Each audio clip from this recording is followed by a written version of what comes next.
Le tweet de Candace Owens, un des tweets les plus réels de tout ce qu'on a vécu en 2024, Gaza, irréel, absolument irréel, ce que l'humanité est capable de faire ici. Regardez, c'est l'état de Gaza.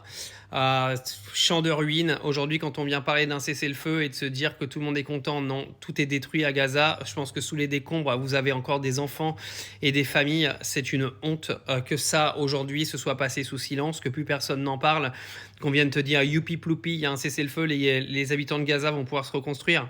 Tu veux reconstruire quoi là-dedans? En plus, je sais pas si tu as entendu les dernières déclarations de Donald Trump sur Gaza, où il expliquait que Gaza était un champ de ruines et qu'il pourrait peut-être faire quelque chose de fantastique sur ces ruines. Oui, parce que sûrement tout avait été préparé à l'avance. Moi, j'avais vu passer il y a quelques temps une sorte de projet de ville futuristique, sur Gaza. Je suis en train de me demander si c'était pas le plan dès le départ, en fait. Parce que là, comment vous allez reconstruire ça? Avec quel budget? Qui va envoyer de l'argent là-bas pour reconstruire tout ça?